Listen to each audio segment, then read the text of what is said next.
Good morning, everyone. I'm Ayushi. I'm also a part of Team Agami. I'm so happy to now invite Pramod Rao sir, our Pramod, on the stage.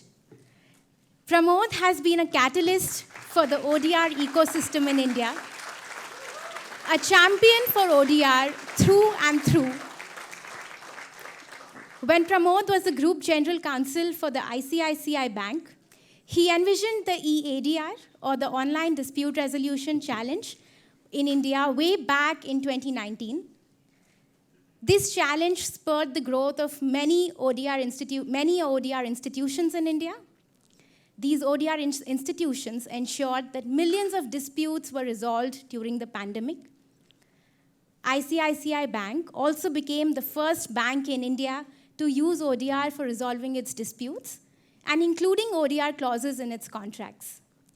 Pramod is now the Executive Director of the Securities Regulator in India, the Securities and Exchange Board of India, heading the departments of debt and hybrid securities, inquiries and adjudication, the quasi-judicial cell, and also acting as a quasi-judicial authority. And no points to guess. SEBI is now planning to adopt online dispute resolution in the securities ecosystem.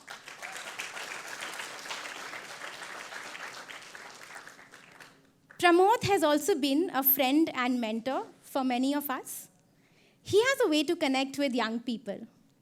I don't know how he makes the time to show up so fully for so many things that he engages with in the ecosystem. No wonder his favorite comic strip is Calvin and Hobbes that reminds us of the finer things in life. Please put your hands together as I invite Pramod to deliver the keynote address. Thank you so much. Thank you, Ayushi. And indeed, I should also say I'm Team Agami because I've been with Agami and interacting with them from their inception too. It is wonderful to be here speaking to you at the 22nd International ODR Forum. And thank you, Chittu and Colin, for organizing and hosting it here in Bangalore.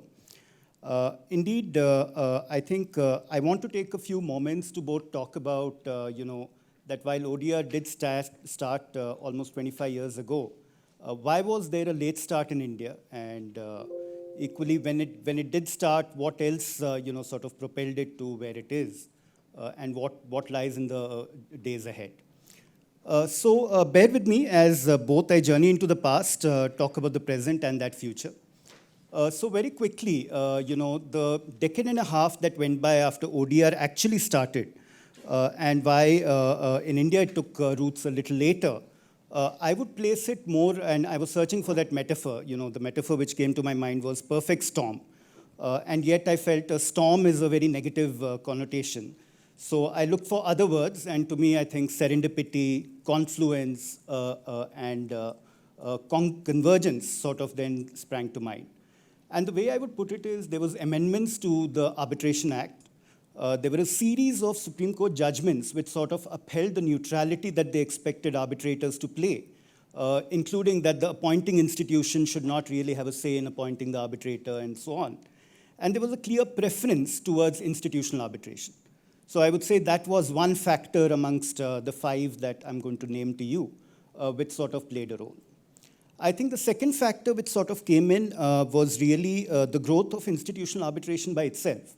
Whether we talk about institutions like LCIA, HKIC, CIAC, and more closer home, MCIA, which got set up again, in my mind, to bridge the kind of international arbitration centers which had come around the world, which again gave us room for growth about thinking about institutional arbitration again, so as to speak. I think the third factor which sort of played was the collapse in prices of bandwidth. We had both a telecom and a bandwidth revolution, which sort of lowered the cost of communication and being able to harness several of the tools that today we take for granted in allowing ODR to happen. But really, those prices crashed just around that time. Equally, software tools emerged, which then allowed video compression, which allowed communication tools to be, again, far more easily harnessed. I would say the fourth factor, or the fifth factor, I am losing count, but bear with me, was really around what I saw inside ICICI Bank, and which was a choice or a desire to sort of say that here we are offering products, financial products and services digitally. Is there something which can complement the kind of grievances or issues which arise to this product set, right? So as we were digitalizing as a bank or as a financial services enterprise, it also meant that the resolution of those issues which arose should not anymore be left to the physical system, so as to speak, if there are alternatives available. So to me, I would count equally this management, this leadership, sort of commitment to sort of saying that, okay, we have all of these other things which are coming into play. Can we build it and come together? And I think it was at the sidelines of the first Agami Summit where we ended up talking about how should we actually propel this forward, and where between Agami, myself, Sachin and I, we talked about an open innovation challenge. And again, we had a precedent of the Ansari X Prize, which sort of heralded, if you will, the entire change around how the space exploration was occurring. And indeed galvanized, I would say, a lot more momentum around the private sector participation in the space race. And the book, How to Make a Spaceship, is really about that journey. To us, the Open Innovation Challenge was exactly embodying that. We wanted an independent jury. We wanted somebody who would evaluate the various applicants for creation of what we called an independent institutional ODR platform. We were conscious that we could not invest in its equity, we could not finance its debt, so it really had to be self-standing in all senses. We had an eminent jury. We created a jury chaired by Justice Sri Krishna, several other eminent panelists, which sort of then went forward to select the winner amongst 60 applicants. And indeed, that number itself astounded us, that there were 60 odd players who wished to participate and sort of grow this ecosystem. I would say I trace back and the point Colin made about saying that while there may have been a handful, maybe when we organized the challenge, that we have 28 ODR institutions. I think at some level goes back to that innovation challenge, but it also goes back to how Agami sort of nurtured that ecosystem thereafter too. So to me, that was the announcement in 2019, which then led to the selection, as I said, of the winner. Thereafter, we moved into, I would say, at ICICI, we had 3 or 4 challenges of our own. One was we never had an arbitration clause. We never had a dispute resolution clause which could refer to the ODR institutions. In keeping with that it is consensual, we required agreements and so on. There was an entire process undertaken of reaching out to the customers, getting their consent. There were several other milestones which we had to sort of overcome. And as I said, since we could not fund the winner who we partnered with, either in form of debt or equity, we figured out a different method of sort of doing that. And there, the commitment was sort of to say that, can we make payment in advance, right? So we funded, so as to speak, in advance the fees which we would have paid to the ODR institution, which allowed them to sort of invest in their technology platform and so on, and to scale. And our commitment had been obviously to do about 10,000 cases. I think ICICI Bank is going to be speaking later. You will hear about the number of cases that has actually gone through. So I won't speak on that. But be rest assured that there were several such dilemmas and issues, both about making sure that we understood and appreciated the independence that the institution needed to have, and yet what we wanted to deliver back to our customers and to the bank itself. And I would think that that was navigated well. The other thing which struck us very strongly was that this is an entire concept of a digital public good. The ODR by itself required being evangelized, required being showcased to our policymakers and so on. And we engaged, if you just go back a couple of slides, please. We engaged with the Niti Aayog. We engaged, I think, over 3 or 4 conferences that they held. It led to finally Justice Sikri actually penning the report, which was, just one more slide back, which was designing the future of dispute resolution and strongly endorsed really the ODR ecosystem in very many ways. It's aimed more at the government schemes and government departments for adopting ODR. The other, which ICICI Bank collaborated with Agami and with Niti Aayog, was really the ODR handbook, which again, I would urge you to sort of look at. It showcases really for each of the ODR institutions which are in the country. The other set which we went forward, if we can go to the next slide, was really around the adoption by the Legal Services Authority in conducting Lok Adalats. For those from outside of India, Lok Adalats are pending cases which are in the courtrooms being referred to mediation, except that the mediator is the judge himself, who otherwise would have presided over these court cases. And these online Lok Adalats, as you can see, started occurring all over the country, helped by these ODR platforms to sort of host them. And the multitude of cases that went to the Lok Adalats were far beyond what we would have thought of as traditional, normal lending kind of transactions. There were insurance disputes, there were property disputes, and so on. So all of it, again, sort of gave us the confidence that this was a right approach for us to take. Thereafter, the digital ecosystems, and this bears a strong mention again. In India, we've embraced a lot of digital public infrastructure, and these include GEM, which is Government e-Marketplace. It introduced a segment which was sort of to allow vendors and suppliers to the government and government bodies to avail of loans, which is what GEM Sahay is. And there again, once we saw that it was a complete digital ecosystem, we said that ODR is probably the best way of resolving disputes. We have Sehmati, which is an account aggregator ecosystem. You would have seen standees outside on those. Account aggregator ecosystem is really around financial data being transferred by consented customer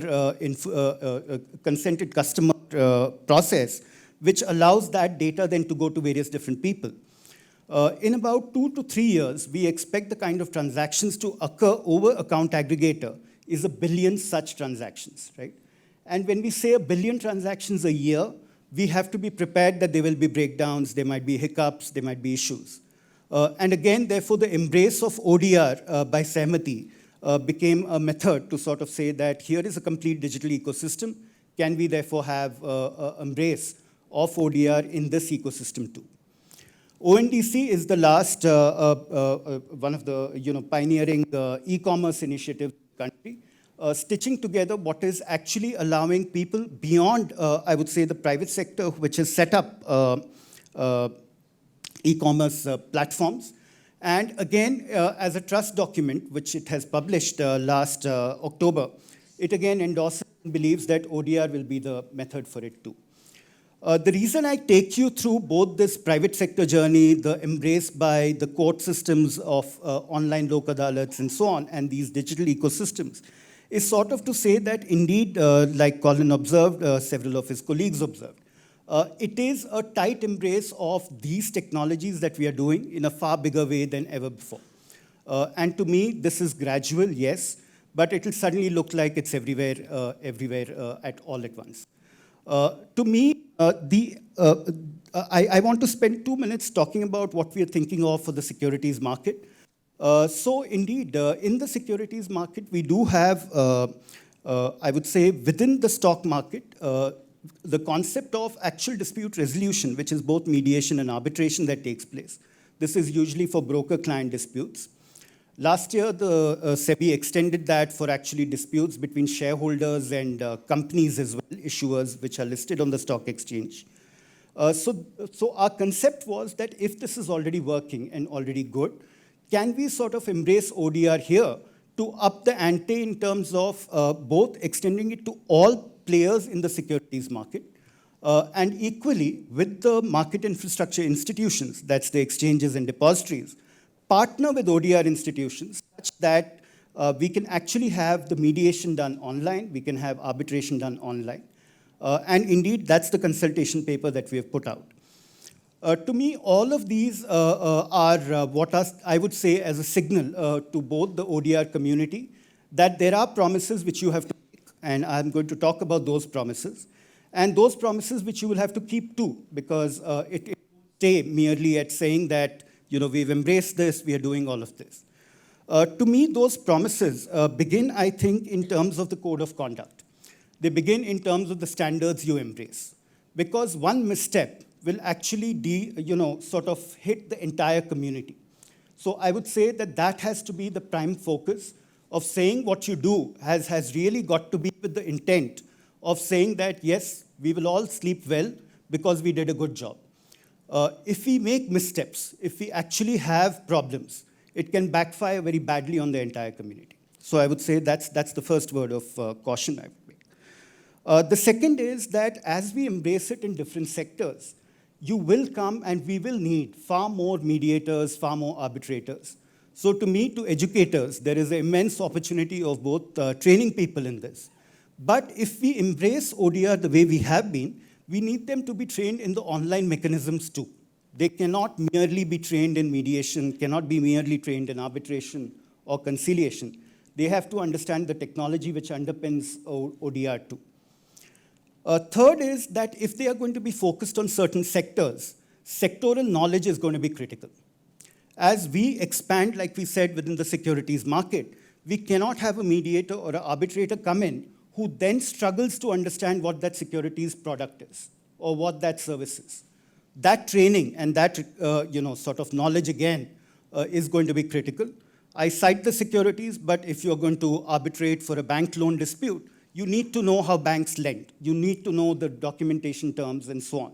So each of that becomes a knowledge question really for you to embrace. I would go on to sort of say that within the kind of ecosystem that you have, you will need self-regulation. There are moves, there are indeed the Arbitration Act itself, which says there might be an arbitration council which will come. We know there is a mediation bill which is tabled, which talks about a mediation council. Again, to my mind, for an evolving ecosystem, it may be way too early to regulate. Yet, self-regulation around the codes of conduct, the standards that I spoke of, may be the actual method forward rather than waiting for the formal system, which may or may not understand what you do, and therefore which may create more challenges. Finally, I would say, and indeed, I'm very happy that we have somebody who's doing a translation like this. But it brings to fore that with the technologies we have, you should be able to, in the ODR ecosystem, make sure that we can be inclusive. That inclusion could be multilingual processes that are available for us to take ODR to far more deeper parts of our country, tier 2, tier 3, tier 4 cities. It should be something which is equally capable of bridging, I would say, the gap between visually impaired, deaf, mute, and so on, such that we know that this technology will withstand and be far more inclusive than probably what our rest of our systems is. Embrace at some level of the hybrid may also be necessary. So while we keep speaking of ODR, I think the only sort of thing which I would say is there will be people who are on the other side of the digital divide. There will be people who do not have access to these devices or to these networks. We will have to think of a physical infrastructure which supports them to be able to participate. With all of this, I would say the way I'm looking at ODR, if I can use a catchphrase, is it is our dreams realized, right? Both for justice and for law space. So with that, I'll stop here and again commend the ODR Forum for organizing this. Thank you.